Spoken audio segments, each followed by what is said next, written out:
Most SSI recipients assume that money from gig apps like Uber, DoorDash, or Instacart isn't considered income because it doesn't come from a traditional paycheck or employer.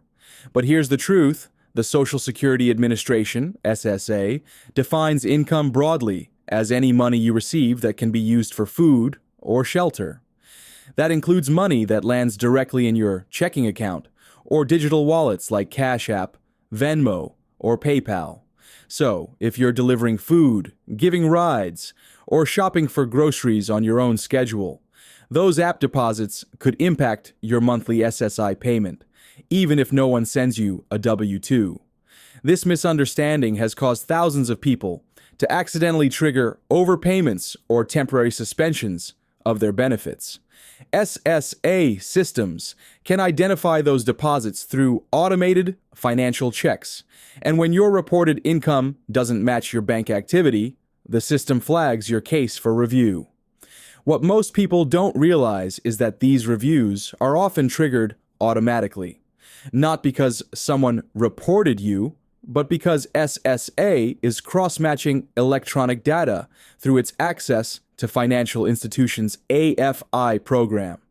So the real danger isn't doing gig work, it's not reporting it correctly. When the SSA discovers unreported deposits, they can retroactively reduce your SSI and demand repayment, sometimes months later.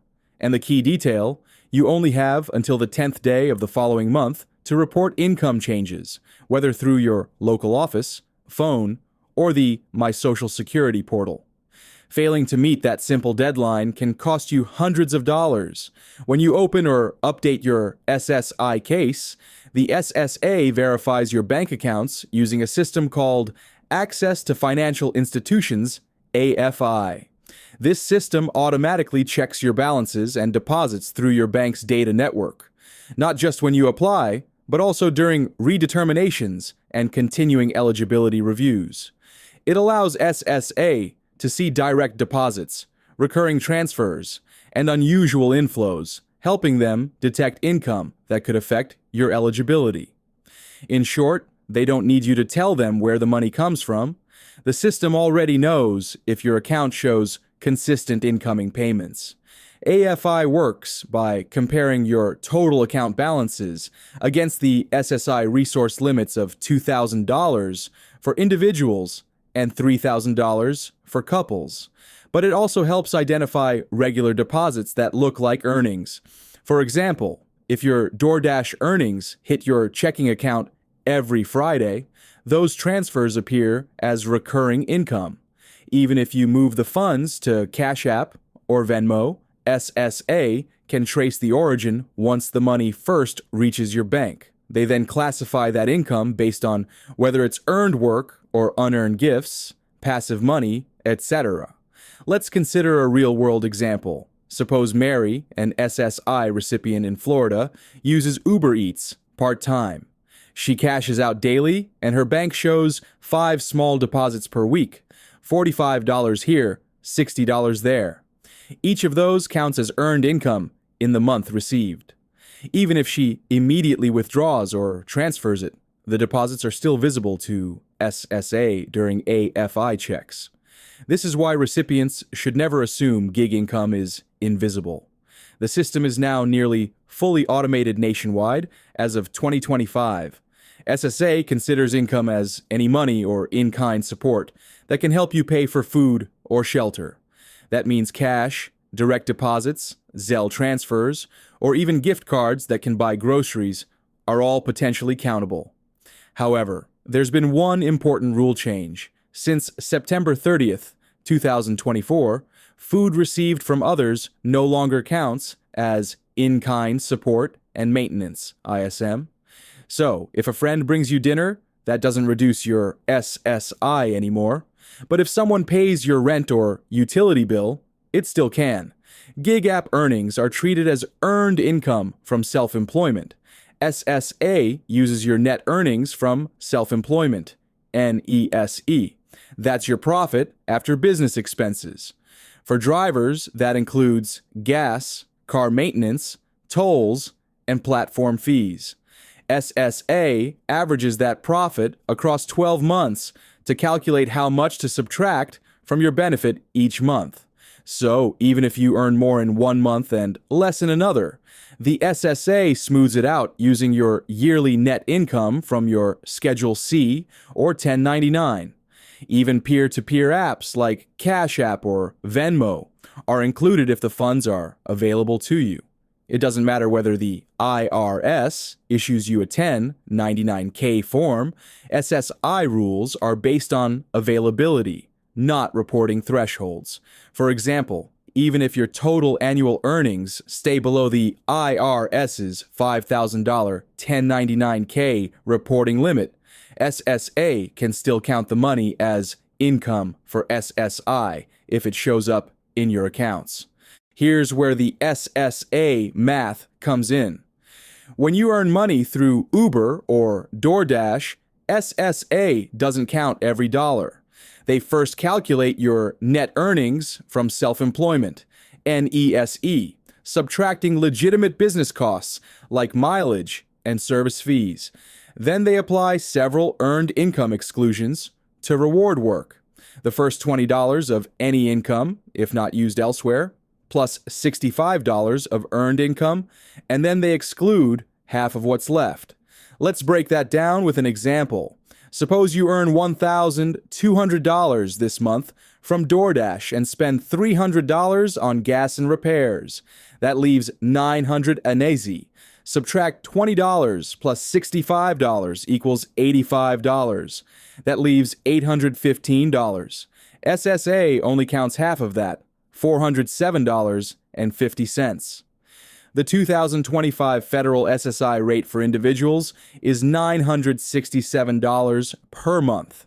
So your new payment would be $967 minus $407.50 equals $559.50, rounded down to $559. That's still a significant check while you're earning extra income. Another quick example. If you earn $600 and have $100 in expenses, NESE is $500. After $20 plus $65 exclusions, SSA counts half of $415, which is $207.50. That means your SSI payment drops from $967 to about $759.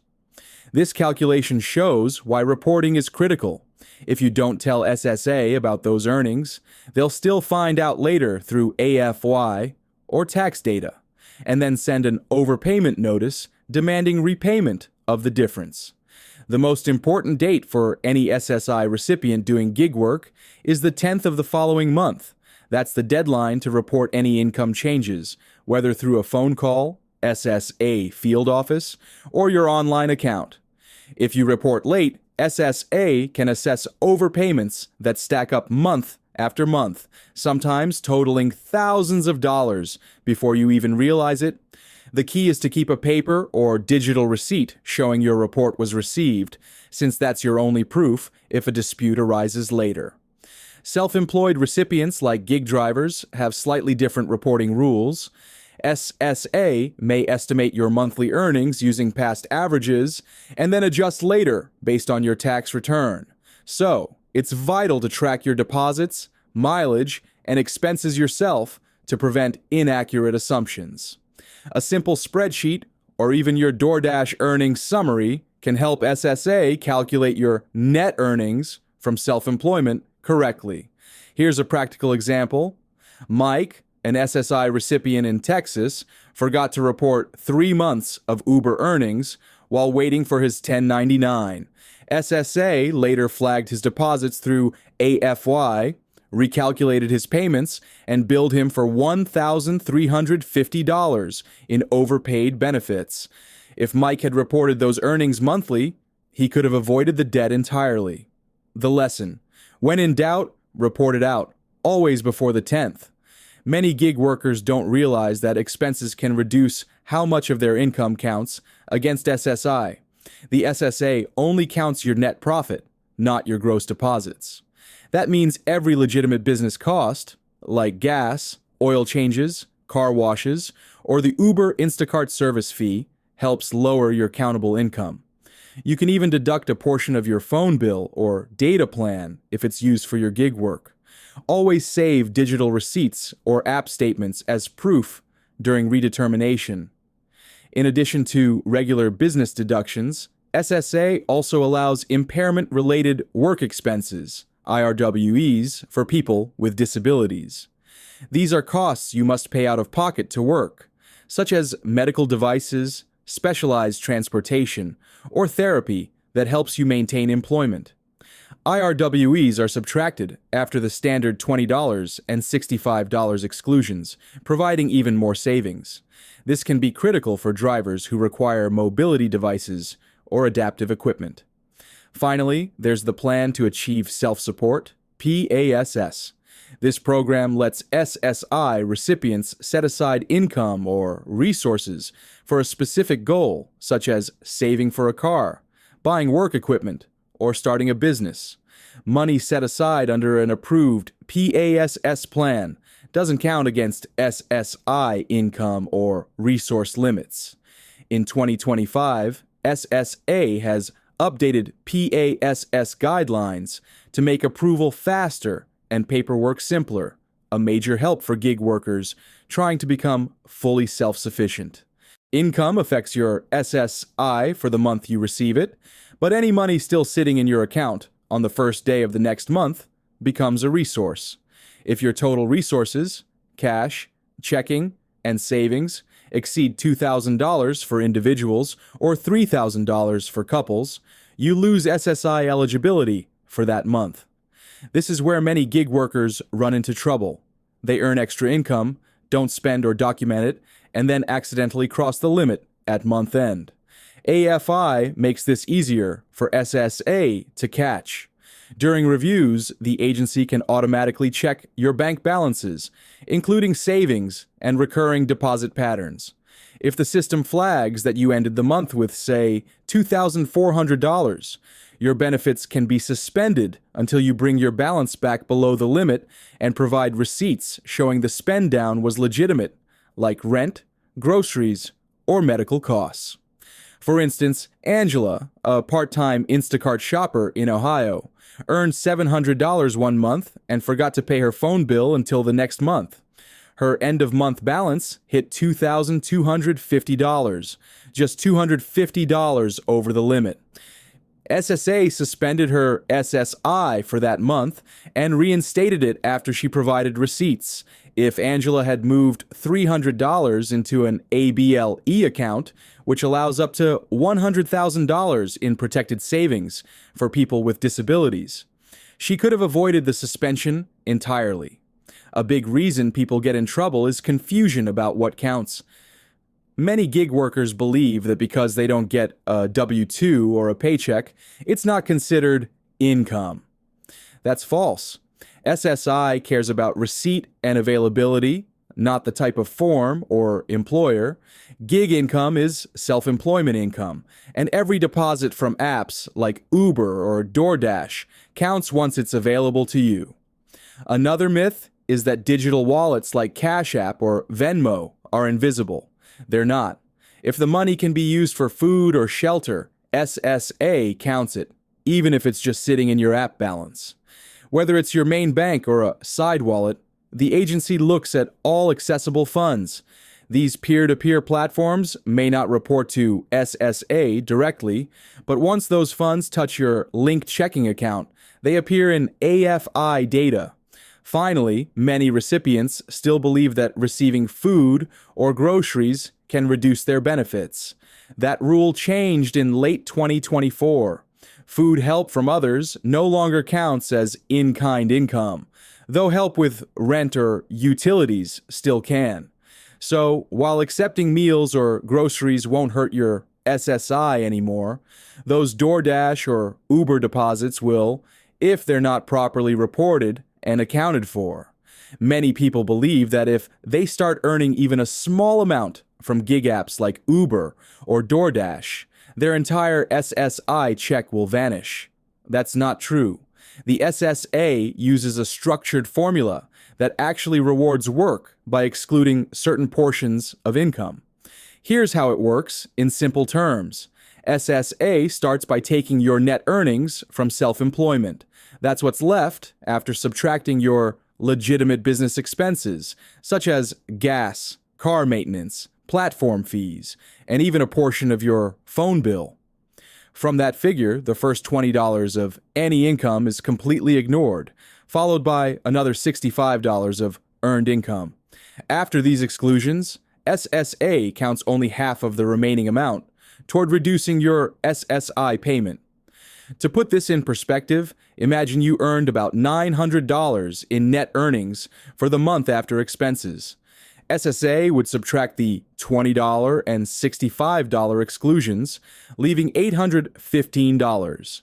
Then, only half of that, roughly $407.50, actually counts against your benefit. If your standard monthly SSI payment is $967, you'd still receive about $559. The same principle applies no matter how much you make. Every dollar you earn doesn't reduce your check dollar for dollar. The formula is designed so that you always come out ahead by working. It's the government's way of encouraging SSI recipients to stay active while maintaining some financial stability. What truly matters is understanding the difference between income and resources. Income affects your SSI payment for the month in which you receive it, while resources refer to the money or assets you still have at the beginning of the next month. If your gig earnings push your bank balance over $2,000 for an individual or $3,000 for a couple, that excess becomes a resource and can make you ineligible for that month. For example, if you earned $700 through DoorDash and still have it sitting in your account, when the calendar flips to the next month, SSA views that as part of your resources, not income. That's why many advisors recommend spending your work income responsibly on rent, bills, or other living expenses before the end of the month to stay within the SSI limits. Knowing this difference helps recipients work confidently without risking their benefits. If you're doing gig work while receiving SSI, organization is your best defense. Start by tracking your earnings carefully every month. Write down each deposit you receive from apps like Uber, DoorDash, or Instacart, along with the dates and amounts. Then list your related expenses, gas, tolls, car maintenance, or service fees, so you can calculate your actual net earnings from self-employment, NESE. Keeping these records helps you accurately report your income and ensures the SSA calculates your benefit correctly. Many people lose money simply because they can't prove how much of their deposits were legitimate work expenses. Even a basic notebook, calendar, or printed app summary can make a huge difference when it's time for a review. Next, report your income every month before the 10th day of the following month. This deadline is one of the most overlooked but crucial parts of staying compliant. You can report your income in several ways: by calling your local SSA office, mailing in your statement, or using your My Social Security online account. The key is to always ask for confirmation, either a receipt or a written record showing you made the report. That proof protects you if there's ever a dispute about late or missing reports. Even if your earnings fluctuate, some months higher, some lower, you still need to report each period. Remember, failing to report in time doesn't just cause confusion, it can lead to overpayment notices, which may require you to repay hundreds or even thousands of dollars later. Finally, keep a close eye on your bank balance and resources. If you receive SSI, you must stay below $2,000 in total resources if single, or $3,000 if married. That includes the money left in your checking and savings accounts at the start of each month. A good habit is to pay your main bills, rent or groceries, before the month ends to ensure your balance stays under the limit. If you regularly save more than that, consider opening an ABLE account, which allows people with disabilities to save up to $100,000 without affecting SSI eligibility. And for those who want to build toward a bigger goal, like buying a better car for gig work or starting a business, the PASS program can help you set aside income legally without lowering your benefits. The bottom line, by tracking, reporting, and planning smartly, you can safely earn from gig work while keeping your SSI secure. At the end of the day, gig work can be both empowering and risky for people on SSI. It gives you flexibility, independence, and a chance to earn more money. But it also comes with rules that many people don't fully understand. The Social Security Administration doesn't punish people for working. It simply wants to make sure benefits go to those who still meet the eligibility limits. The real problem isn't the work. It's the lack of reporting, the confusion about what counts as income, and the habit of letting gig deposits sit in your account past the end of the month. By staying informed and organized, you protect yourself from unexpected overpayments and keep your benefits safe. Always remember that the system rewards honesty and preparation. When you report your income on time, keep receipts for expenses, and stay under the 2,000 or 3,000 resource limit, you show SSA that you're responsible and transparent. Many people lose benefits because they don't understand the difference between income and resources, but now you do. The formula may look complicated, but once you break it down, it's clear. The more you track, the more control you have. Gig work doesn't have to threaten your SSI. It can actually complement it if you know how to play by the rules. Before you go, I'd love to hear from you in the comments. Have you ever done DoorDash, Uber, or Instacart while on SSI? Did you run into any issues with SSA over your deposits or bank balance? Your stories and questions help others who might be facing the same challenges. And if you found this breakdown helpful, don't forget to like, subscribe, and turn on notifications so you never miss an update from Social Security Post, the channel that explains the rules others barely mention. Here, we turn confusion into clarity.